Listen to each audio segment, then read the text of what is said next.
ಆರ್ತಿ, ನಿನಗೇನಾಯ್ತು ಅಂತ ಎಲ್ರೂ ಮುಂದೆ ಹೇಳು. ಸುಮ್ಮನೆ ನನ್ನ ಮೇಲೆ ಅನುಮಾನ ಪಡ್ತಾ ಇದ್ದಾರೆ. ನೀನೇನೋ ಮಾಡ್ಕೊಂಡ್ರೆ ಅದಕ್ಕೆ ನಾನು ಬಯಸ್ಕೋಬೇಕಾ? ಇದ್ಯಾವ ಕರ್ಮ ನನಗೆ? ನಿನಗೇನಾದ್ರೂ ಹುಚ್ಚಿಡ್ದಿದ್ರೆ ಅದನ್ನು ಹೇಳ್ಬಿಡು. ಸುಮ್ಮನೆ ಯಾಕೆ ನಮ್ಗಳಿಗೆಲ್ಲ ತೊಂದರೆ ಕೊಡ್ತಾ ಇದೀಯಾ? ರಾಣಿ,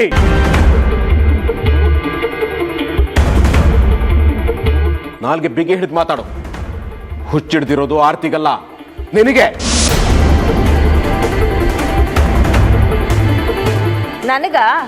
ನನಗೆ ಹುಚ್ಚಿಡ್ದಿದ್ಯಾ? ಯಾರ್ಗ್ ಹುಚ್ಚಿಡ್ದಿದೆ ಅಂತ ಈಗ ತೋರಿಸ್ತೀನಿ.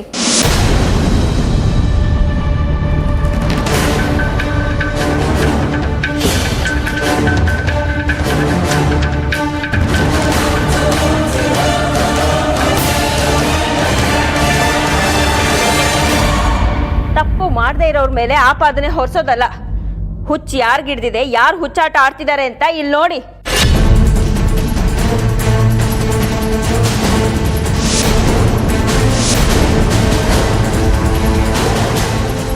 ನನ್ ಕಣ್ಣಿನ ಪಟ್ಟಿ ತೆಗ್ದ್ಬಿಡ್ತೀನಿ ನೋಡು. ಈ ಮನೆಯಲ್ಲಿ ಇನ್ನೂ ಎಷ್ಟು ಜನನ ಬಲಿ ತಗೋಬೇಕು ಅನ್ಕೊಂಡಿದ್ಯಾ? ಇಡೀ ಮನೆನ ಸ್ಮಶಾನ ಮಾಡ್ಬೇಕು ಅಂತ ಹೊರಟಿದ್ಯಾ?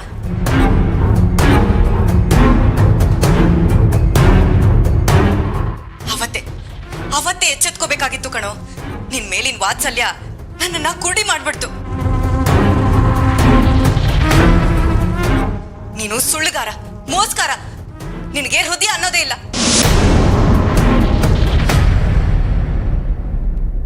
ಅತ್ತಿಗೆ ಕಣ್ಣಿಗೆ ಬಟ್ಟೆ ಕಟ್ಕೊಂಡು ಓಡಾಡ್ತಿದ್ದನ್ನ ನಾನು ನೋಡಿದ್ದೀನಿ. ಅವ್ರಿಗೆ ಹುಚ್ಚಿಡ್ದು ಈ ರೀತಿ ಮಾಡಿದ್ದಲ್ಲ. ಏನೋ ಪ್ರಯೋಗ ಮಾಡಕ್ ಹೋಗಿ ಈ ರೀತಿ ಆಗಿದೆ ಅಷ್ಟೇ ಮಾ.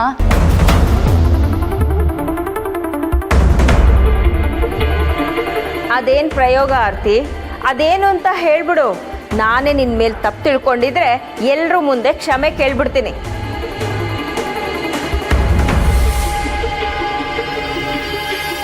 ಹೇಳಿ ಅದಕ್ಕೆ, ನೀವು ಓದ್ತಾ ಇದ್ದಿದ್ದ ಪುಸ್ತಕದ ಬಗ್ಗೆ ಹೇಳಿ.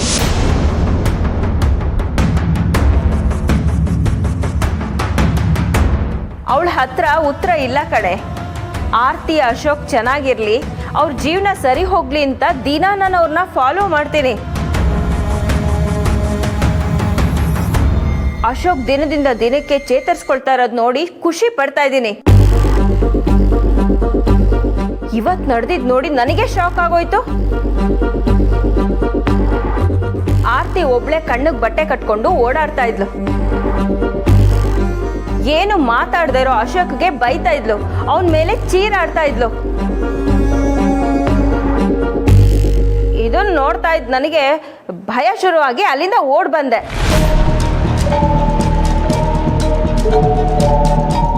ಆದ್ರೆ ಆರ್ತಿ ತಲೆಗೆ ಹೇಗ್ ಪೆಟ್ಟಾಯ್ತೋ ನನಗೆ ಗೊತ್ತಿಲ್ಲ. ಆರ್ತಿ ಯಾಕೆ ಈ ರೀತಿ ನಡ್ಕೋತಾ ಇದ್ದಾಳೆ ಅಂತ ನನಗೆ ಅರ್ಥ ಆಗ್ತಿಲ್ಲ.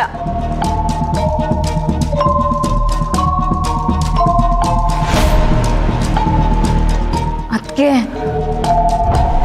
ನನ್ನನ್ನು ಕ್ಷಮಿಸು ಆರ್ತಿ. ನಿನ್ನ ವರ್ತನೆಯಿಂದ ನನಗೆ ಭಯ ಆಯಿತು. ನಿನ್ನನ್ನು ಕಳ್ಕೊಳ್ಳೋದಕ್ಕೆ ಇಷ್ಟ ಇಲ್ಲದೆ ಎಲ್ರಿಗೂ ಈ ವಿಷಯ ಹೇಳಬೇಕಾಯ್ತು. ಆರ್ತಿ, ಯಾಕಮ್ಮ ಏನು ಮಾತಾಡ್ತಾ ಇಲ್ಲ? ರಾಣಿ ಕೇಳ್ತಿದ್ದಾಳಲ್ವಾ, ಏನು ಅಂತ ಹೇಳು. ಮೆಟ್ಲು ಜಾರಿ ಕೆಳಗೆ ಬಿದ್ಬಿಟ್ಟೆ ಮಾವ. ಅಲ್ಲಮ್ಮ, ಕಣ್ಣಿಗೆ ಬಟ್ಟೆ ಕಟ್ಕೊಂಡಿದ್ದು ಅಶೋಕನ್ ಬೈದಿದ್ದು. ಏನಾದರೂ ಮಾತಾಡು ಆರ್ತಿ. ನೀನು ಹೀಗೆ ಸುಮ್ಮನೆ ಇದ್ರೆ ನಾವು ಏನು ಅಂತ ಅಂದ್ಕೋಬೇಕು? ನೀನು ಹೀಗೆಲ್ಲ ಬಿಹೇವ್ ಮಾಡಿದೀಯ ಅಂದರೆ ನಮಗೂ ಭಯ ಆಗುತ್ತೆ.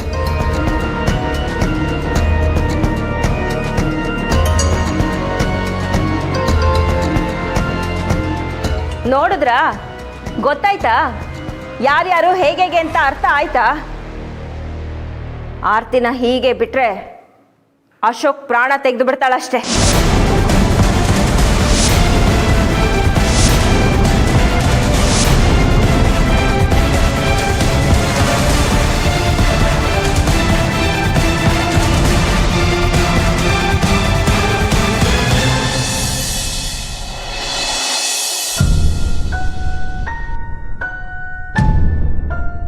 ಏನು ನಡೀತಾ ಇದೆ ಅಮ್ಮೋರೆ?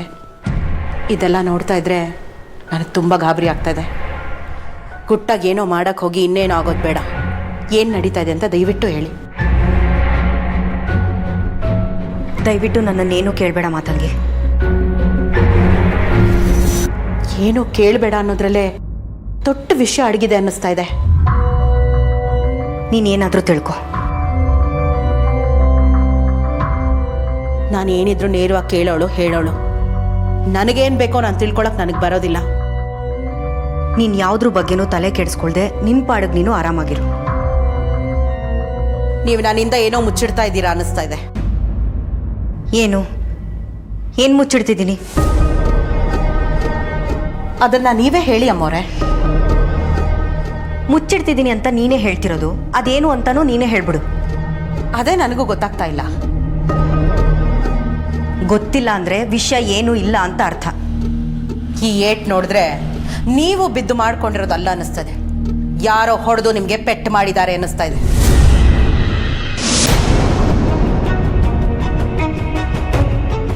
ಯಾರು? ತರ್ಕ ಬೇಡ ಅಮ್ಮೋರೆ. ತರ್ಕ ಮಾಡ್ತಿರೋದು ನಾನಲ್ಲ, ನೀನು. ನೋಡಿ, ಹೀಗೆಲ್ಲ ಉತ್ತರ ಕೊಟ್ಟು ತಪ್ಪಿಸ್ಕೋಬಹುದು ಅಂದ್ಕೋಬೇಡಿ. ದಯವಿಟ್ಟು ಅದೇನು ಅಂತ ಹೇಳಿ. ರಾಣಿ ಅತ್ತೆ ನೋಡಿದ್ರೆ ಸುಮ್ಮನೆ ಬೈಸ್ಕೋತೀಯ. ನಿನ್ನನ್ನು ಯಾರು ಏನು ಅನ್ಬಾರ್ದು ಅಂತ ಇದ್ರೆ ನಿನ್ನ ಪಾಡಿಗೆ ನೀನು ಸುಮ್ಮನೆ ಇದ್ಬಿಡು. ಅಮ್ಮೋರೆ, ಅಮ್ಮೋರೆ,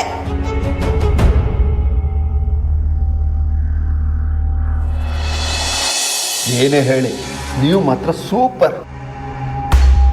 ಹಾರರ್ ಸ್ಟೋರಿಗೆ ನೀವೇ ಬೆಸ್ಟ್ ಕ್ಯಾಮರಾ ವುಮನ್. ಆ ಆರತಿನ ಹೇಗೋ ಫಾಲೋ ಮಾಡಿಕೊಂಡು ಎಲ್ಲ ಶೂಟ್ ಮಾಡಿಬಿಟ್ಟಿದ್ದೀರಾ. ಶೂಟ್ ಮಾಡೋದು ಹಾಗಿರಲಿ, ಎಡಿಟ್ ಬೇರೆ ಮಾಡಿದ್ದೀರಾ. ಎಲ್ಲ ಸರಿ. ಆರತಿ ಒಬ್ಬಳೇ ಕಣ್ಣಿಗೆ ಬಟ್ಟೆ ಕಟ್ಕೊಂಡು ಯಾಕೆ ಓಡಾಡ್ತಾ ಇದ್ಲು? ಅಮ್ಮ ಮಗ ಇಬ್ಬರು ಕಣ್ಣ ಮುಚ್ಚಾಲೆ ಆಟ ಆಡ್ತಾ ಇದ್ರು. ನನ್ನ ಕೈಗೆ ಸರಿಯಾಗಿ ಸಿಕ್ಕಾಕೊಂಡ್ಲು. ಎಲ್ಲ ಎಷ್ಟು ಚೆನ್ನಾಗಿ ಕೂಡಿ ಬಂತು ಅಂದರೆ, ನಾನು ಅವಳ ಆಟನ ಶೂಟ್ ಮಾಡಿದ್ದು, ಚಿರು ಅವಳಿಗೆ ಹೊಡೆದಿದ್ದು, ಇಂದ್ರಪ್ರಸಾದ್ ನನಗೆ ಬೈದಿದ್ದು, ನಾನು ತಂದು ವಿಡಿಯೋನ ತೋರಿಸಿದ್ದು, ಅದನ್ನು ಎಲ್ಲರೂ ನಂಬಿದ್ದು. ಅಬ್ಬಾ, ಎಲ್ಲ ಒಂಥರ ರಸಮಯವಾಗಿರೋ ಕತೆ. ಅಲ್ಲ, ಆರತಿನ ಕಂಡ್ರೆ ಅಷ್ಟು ಪ್ರೀತಿ ಮಾಡ್ತಾ ಇದ್ದ ಚಿರು ನಿಜವಾಗ್ಲೂ ಅಮ್ಮನಿಗೆ ಹೊಡೆದ್ಬಿಟ್ನಾ? ಜೇಜಮ್ಮ ಹೇಳಿದ್ದು ನಿಜ. ಚಿರು ಬೆಳೆದು ಬಲಿಷ್ಠನಾಗಿದ್ದಾನೆ. ಅವನ್ನ ತಡೆಯೋದಕ್ಕೆ ಯಾರಿಂದನೂ ಆಗಲ್ವಂತೆ. ಅವ್ನು ಯಾರಿಗೂ ಹೆದರೋದಿಲ್ವಂತೆ. ಇದನ್ನೆಲ್ಲ ನೋಡ್ತಾ ಇದ್ರೆ ಅವ್ನು ನಿಜವಾಗ್ಲೂ ಸ್ಟ್ರಾಂಗ್ ಆಗಿದ್ದಾನೆ ಅನ್ಸುತ್ತೆ. ಕೋಪದಲ್ಲಿ ಒಂದು ವಸ್ತು ತೆಗೆದು ಎಸ್ದ.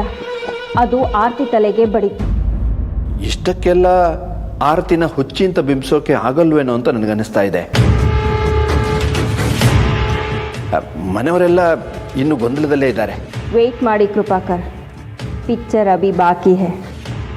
ದೊಡ್ಡ ದೊಡ್ಡ ಡ್ರಾಮಾಗಳು ಮುಂದೆ ಇವೆ. ಮತ್ತೇನು ಪ್ಲಾನ್ ಮಾಡಿದ್ದೀರಾ? ಅವಳನ್ನ ಫಾಲೋ ಮಾಡ್ತೀನಿ. ರೆಡ್ ಹ್ಯಾಂಡ್ ಆಗಿ ಎಲ್ಲರ ಮುಂದೆ ತಗಲಾಕ್ತೀನಿ. ಆಮೇಲೆ ನೋಡಿ ಆರತಿ ಪರಿಸ್ಥಿತಿ ಹೇಗಿರುತ್ತೆ ಅಂತ. ಅದಾದ ಮೇಲೆ ಇನ್ನೂ ಒಂದು ಪ್ಲ್ಯಾನ್ ಇದೆ. ಏನು? ಆರತಿನ ಹುಚ್ಚಿ ಮಾಡ್ತೀನಿ. ಅಶೋಕ್ನಿಂದ ಅವಳನ್ನ ದೂರ ಮಾಡಿದ್ಮೇಲೆ ಜೇಜಮ್ಮ ಹೇಳ್ದಂಗೆ ಮಾಡ್ತೀನಿ. ಜೇಜಮ್ಮ ಏನು ಹೇಳಿದ್ದಾರೆ?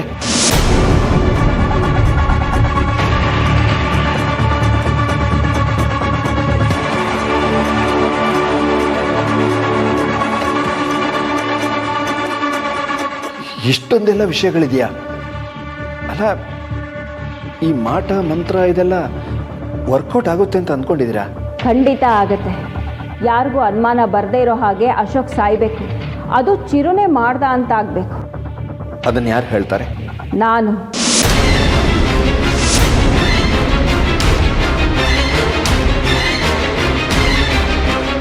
ಚಿರು ವಿಚಾರ ನೀವು ಹೇಳ್ತೀರಾ? ಅದ್ಯಾಕೆ ಅಷ್ಟೊಂದು ಶಾಕ್ ಆಗ್ತಾ ಇದ್ದೀರಾ?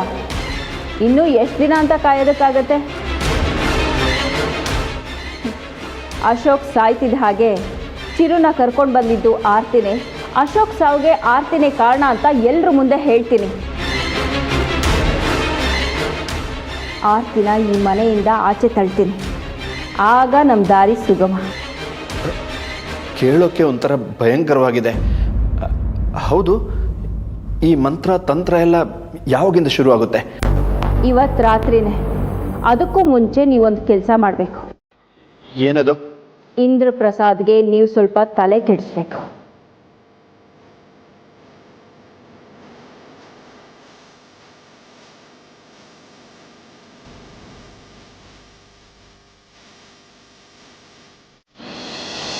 ಮಾವ, ನನಗೆ ಯಾಕೋ ಆರತಿನ ನೆನೆಸ್ಕೊಂಡ್ರೆ ಭಯ ಆಗ್ತಾ ಇದೆ. ಯಾಕೆ ಕೃಪಾಕರ್? ಆರ್ತಿ ಹಾಗಾಡ್ತಿದ್ದಾಳಂತನಾ? ಹೌದು ಮಾವ, ನನಗನ್ಸುತ್ತೆ ಆರತಿಗೆ ನಿಜವಾಗ್ಲೂ ಹುಚ್ಚು ಹಿಡ್ದಿರ್ಬೋದಾ ಅಂತ. ಅಲ್ಲ ಮಾವ, ನಾನು ಹೀಗೆ ಹೇಳಿದೆ ಅಂತ ನೀವು ಬೇಜಾರಾಗಬೇಡಿ. ಬೇಜಾರು ಪ್ರಶ್ನೆ ಬರೋದೇ ಇಲ್ಲ ಕೃಪಾಕರ್. ನಿಮಗೂ ಹಾಗೆ ಅನ್ಸೋಕೆ ಶುರುವಾಯ್ತಾ? ಹೌದು ಮಾವ, ರಾಣಿ ಅತ್ತೆ ಹೇಳಿದಾಗ ಮೊದಲು ನಾನು ನಂಬಿರಲಿಲ್ಲ. ಆದರೆ ಅವರು ತೋರಿಸಿದ ವಿಡಿಯೋ ನೋಡಿದ ಮೇಲೆ ಕನ್ಫರ್ಮ್ ಆಯಿತು. ಯಾಕೋ ಈ ಮನೇಲಿರೋಕ್ಕೆ ನನಗೂ ಭಯ ಆಗ್ತಾ ಇದೆ. ಅವಳಿಂದಾಗಿ ಈ ಮನೇಲಿ ಯಾರಿಗಾದರೂ ಏನಾದರೂ ತೊಂದರೆ ಆದರೆ ಏನು ಮಾಡೋದು? ನನಗನ್ಸುತ್ತೆ ಯಾವುದಕ್ಕೂ ಒಂದ್ಸಲ ಅವಳನ್ನ ಸೈಕಿಯಾಟ್ರಿಸ್ಟ್ ಹತ್ರ ಟೆಸ್ಟ್ ಮಾಡಿಸೋದು ಒಳ್ಳೇದು ಅಂತ. ಹಾಗಾದ್ರೆ ಕೃಪಾಕರ್, ಆರ್ತಿಗೆ ಹುಚ್ಚಿಡ್ದಿದೆ ಅಂತ ಕನ್ಫರ್ಮ್ ಆಗಿ ಹೇಳ್ತಿದ್ದೀರಾ? ನನಗೆ ಯಾಕೋ ಹಾಗೆ ಅನಿಸ್ತಿದೆ ಮಾವ. ಅವತ್ತು ಶ್ರಾದ್ದ ನಿಲ್ಲಿಸ್ಬೇಕಾದ್ರೂ ಹಾಗೆ ಆಡಿದ್ಲು. ಆಮೇಲೆ ನಾವು ಸರಿ ಹೋದ್ಲು ಅನ್ನೋಷ್ಟರಲ್ಲಿ ಮತ್ತೆ ಅದೇ ರೀತಿ ಆಡೋಕೆ ಶುರು ಮಾಡಿದಾಳೆ. ಭಾವ, ದಯವಿಟ್ಟು ಅತ್ತಿಗೆಗೆ ಹುಚ್ಚಿಡ್ದಿದೆ ಅಂತ ಮಾತ್ರ ಹೇಳಬೇಡಿ. ಅವ್ರಿಗೇನು ಆಗಿಲ್ಲ, ಅವ್ರು ಚೆನ್ನಾಗೇ ಇದ್ದಾರೆ. ಅವಳಿಗೆ ಹುಚ್ಚು ಹಿಡಿದಿದೆ ಅಂತ ಹೇಳೋಕೆ ನನ್ನ ಮನಸ್ಸಿಗೂ ಹಿಂಸೆ ಆಗ್ತಾ ಇದೆ ವೇದ. ಆದರೆ ಏನು ಮಾಡೋದು, ಅವಳು ನಮ್ಮನೆ ಮಗಳಲ್ವಾ, ಅವಳನ್ನ ನಾವು ತಾನೇ ಕೇರ್ ತಗೋಬೇಕು. ಅವಳಿಂದಾಗಿ ನಾಳೆ ಯಾರಿಗಾದರೂ ಏನಾದರೂ ತೊಂದರೆ ಆದರೆ ನಾವೇ ತಾನೇ ನೋಡ್ಕೋಬೇಕು. ಅದಕ್ಕೆ ಹೇಳಿದೆ ಅವಳನ್ನ ಡಾಕ್ಟ್ರ್ ಹತ್ರ ತೋರಿಸೋಣ ಅಂತ ಅಷ್ಟೇ. ನಿನಗೆ ಏನು ನಡೆದಿದೆ ಅಂತ ನಾನು ಬಾಯ್ ಬಿಡಿಸ್ತೀನಿ. ಸ್ವಲ್ಪ ಟೈಮ್ ಕೊಡಿ ಪ್ಲೀಸ್. ನನಗೇನೋ ಸೆಕೆಂಡ್ ಚಾನ್ಸ್ ತಗೊಳ್ಳೋದು ಬೇಡ ಅಂತ ಅನ್ನಿಸ್ತಿದೆ. ಮಿಕ್ಕಿದ್ದು ನಿಮಗೆ ಬಿಟ್ಟಿದ್ದು. ಪಾಪ, ನೀವು ಹಾಗೆ ಹೇಳ್ತೀರಾ? ಆತ್ರಕ್ಕೆ ನಿರ್ಧಾರ ತಗೊಂಡು ಚೆನ್ನಾಗಿರೋ ಅದಕ್ಕೆನ ಹುಚ್ಚು ಹಿಡಿಯೋ ಹಾಗೆ ಮಾಡಬೇಡಿ ಪಾಪ, ಪ್ಲೀಸ್.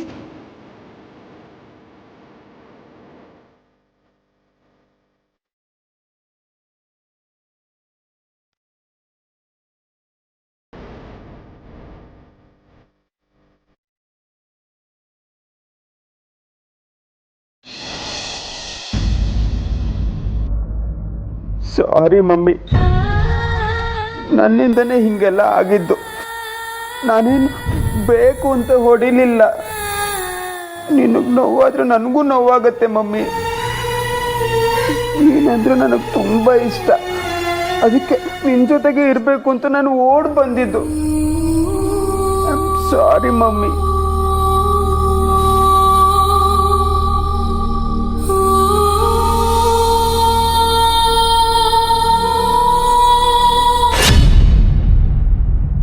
ಚಿರು,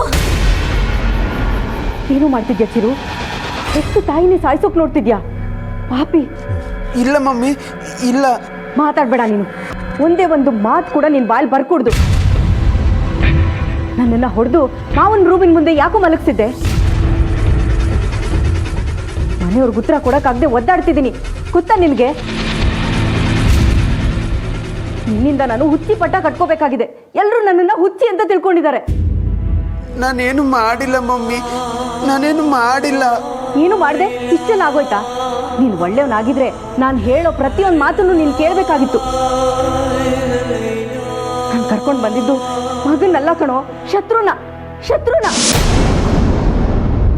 ಇದನ್ನೆಲ್ಲ ನಿನ್ನಿಂದ ಅನುಭವಿಸ್ತೀನಿ ಅಂತ ನನ್ನ ಕನಸು ಮನಸ್ಸಲ್ಲೂ ಅಂದ್ಕೊಂಡಿರ್ಲಿಲ್ಲ. ನಾನು ಇನ್ನೂ ಏನು ನೋಡಬೇಕು ಅಂತ ನನ್ನನ್ನು ಬದುಕಿಸಿದ್ಯಾ? ನನ್ನ ಗಂಡನ, ನನ್ನ ಮಗಳನ್ನ ಯಾಕೋ ಉಳಿಸಿದ್ಯಾ? ಎಲ್ರೂ ಬಲಿ ತಗೊಂಡ್ಬಿಡು, ಆಗ ನಿನ್ನ ಆತ್ಮಕ್ಕೆ ಶಾಂತಿ ಸಿಗುತ್ತೆ. ಸಾಯ್ಸು ಸಾಯ್ಸು ಸಾಯ್ಸು. ಬೇಡ ಮಮ್ಮಿ, ನೀನು ಹಿಂಗೆಲ್ಲ ಮಾತಾಡಬೇಡ. ನೀನು ಸಾಯ್ಬಾರ್ದು, ನೀನು ಬದುಕಿರ್ಬೇಕು.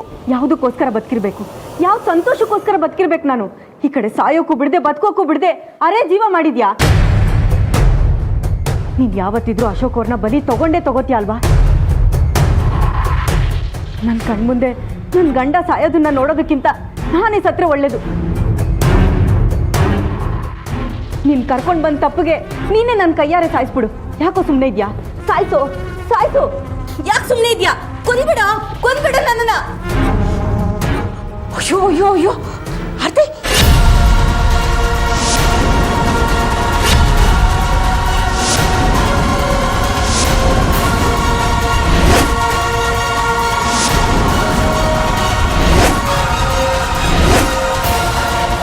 ಏನ್ ಮಾಡ್ತಿದ್ಯಾ ನೀನು? ಯಾಕೆ ಅವ್ನ ಕತ್ತಿನ ಪಟ್ಟಿ ಹಿಡ್ಕೊಂಡಿದ್ಯಾ? ಅವನೇನು ಮಾಡ್ಬೇಡ್ವೆ ಆರ್ತಿ. ಈಗಾಗಲೇ ಅವ್ನು ವೀಕ್ ಆಗೋಗಿದ್ದಾನೆ.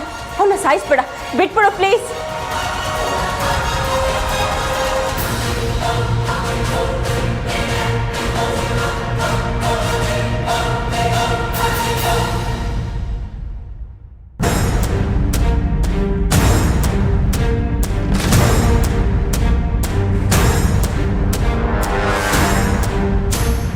ಅತ್ತೆ ಅದು ಆಯ್ತು ಆಯ್ತು ಆರ್ತಿ, ಬಾಯ್ ಕೂತ್ಕೋ ಬಾ. ಅತ್ತೆ ಹಾಗಲ್ಲ, ನನ್ನ ಮಾತು ಕೇಳಿ. ಕೇಳ್ತೀನಮ್ಮ, ನಿಧಾನವಾಗಿ ಮಾತಾಡೋಣ, ಸಮಾಧಾನ ಮಾಡ್ಕೊ. ಮೊದಲು ನೀನು ಕೂತ್ಕೋ ಬಾಯ್ಲಿ. ಮಾವ ಅದೇನಾಯ್ತು ಅಂದರೆ ಗೊತ್ತಾಯ್ತು ಬಿಡಮ್ಮ, ನಾನೇ ನನ್ನ ಕಣ್ಣಾರೆ ನೋಡ್ದಲ್ಲ. ಮಾವ ನೀವು ನೋಡಿದ್ದು ನೀನೇನು ಮಾತಾಡೋದು ಬೇಡಮ್ಮ.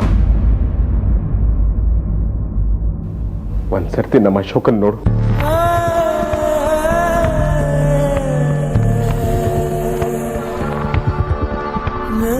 ಹೀಗೆಲ್ಲ ನಡ್ಕೊಳಕ್ಕೆ ನಿನಗೆ ಮನ್ಸಾದ್ರೂ ಹೇಗೆ ಬರುತ್ತಮ್ಮ?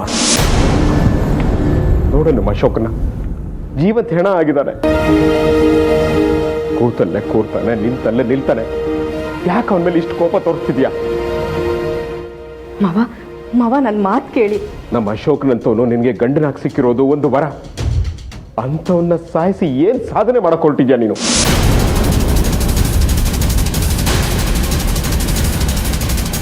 ಅಶೋಕ ಈ ಸ್ಥಿತಿ ತಲುಪ್ದಾಗಿಂದ ನಮ್ಮನೆ ನಗುನೇ ಕಳ್ಕೊಂಡಿದೆ. ಇನ್ನಿ ನಮ್ಮನ್ನ ಸಾಯಿಸ್ಬಿಟ್ರೆ ನಮ್ಮನೆ ಅನಾಥ ಆಗತ್ತಮ್ಮ.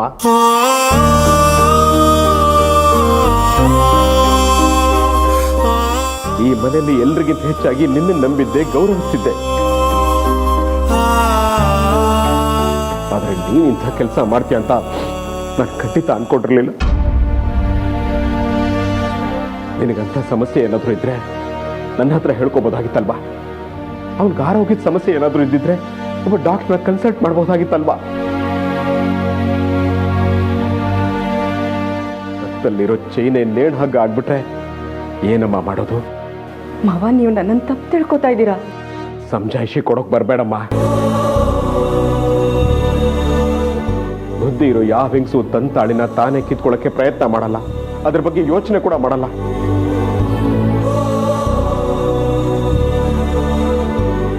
ಆದ್ರೆ ನೀನ್ ಆ ಪ್ರಯತ್ನ ಮಾಡ್ತಿದ್ಯಾ ಅಂದ್ರೆ ಮಾವ ನೀವು ನನ್ನನ್ನು ಆರ್ತಿ, ನಮಗೆಲ್ಲ ಅರ್ಥ ಆಗುತ್ತೆ. ನೀನು ಏನೇನೋ ಹೇಳಿ ಅರ್ಥ ಮಾಡ್ಸೋದಕ್ಕೆ ಬರಬೇಡ.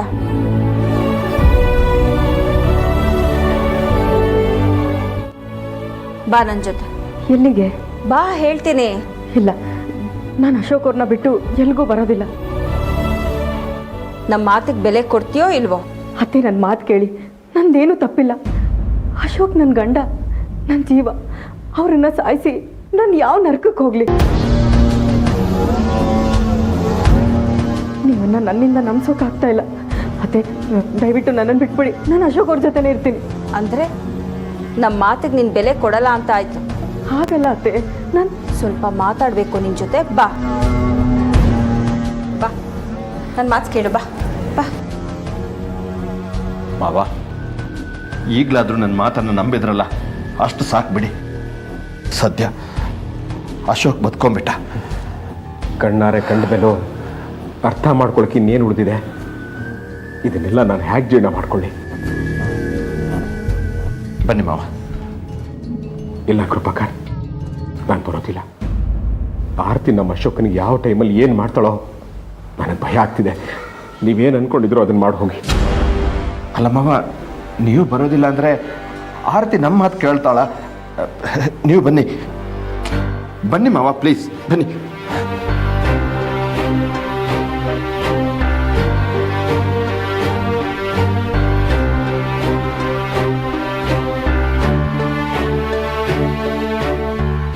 ಆರತಿ ಇನ್ಮೇಲೆ ನೀನು ಇಲ್ಲೇ ಇರಬೇಕು. ಇಲ್ಲೇ ಇರಬೇಕು ಅಂದರೆ ಏನರ್ಥ ಅತ್ತೆ? ಅಶೋಕ್ ಸರಿ ಹೋಗೋವರೆಗೂ ಇಲ್ಲ ನೀನು ಸರಿ ಹೋಗೋವರೆಗೂ ನೀನು ಇದೇ ರೂಮಲ್ಲಿರಬೇಕು.